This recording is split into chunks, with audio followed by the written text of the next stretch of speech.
യുഎസിലെ ലുസിയാന നഗരത്തിലെ new ഓർലാൻഡ്സിൽ report ചെയ്ത അസാധാരണമായ ഒരു സംഭവത്തിലേക്കാണ് ഇനി.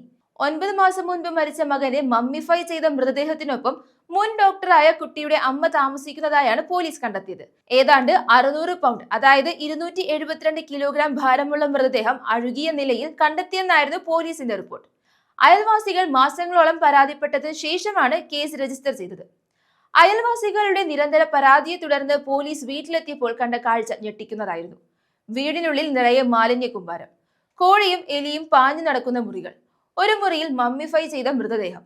വൃദ്ധയായ ബാർബറ ഹെൻസ്വർത്ത് മാത്രമായിരുന്നു വീട്ടിലുണ്ടായിരുന്നത്.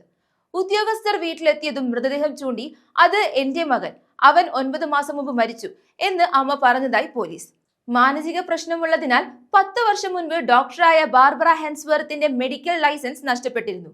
ബാർബറയുടെ വീട്ടിലെ മാലിന്യം മൂലം അയൽവാസികൾക്ക് ആരോഗ്യ പ്രശ്നങ്ങൾ ഉണ്ടാകുന്നതിനാൽ വീട് ഇടിച്ചു നിരത്തണമെന്ന് സിറ്റി കോഡ് എൻഫോഴ്സ്മെന്റ് ഓഫീസ് ആവശ്യപ്പെട്ടു.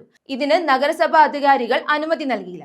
പകരം മാലിന്യം നീക്കം ചെയ്ത് ബാത്റൂമിലെ കുഴിയടച്ച് വീട് വൃത്തിയാക്കി പോലീസിന്റെ നിയന്ത്രണത്തിൽ ആക്കുമെന്ന് നഗരസഭാ അധികാരികൾ പുറത്തിറക്കിയ റിപ്പോർട്ടിൽ പറയുന്നു. ബാർബറ ഹെൻസ്വർത്തിനെ പൊതുശല്യമായി പ്രഖ്യാപിച്ച് $6125 പിഴ ഈടാക്കിയതായും പോലീസ് അറിയിച്ചു.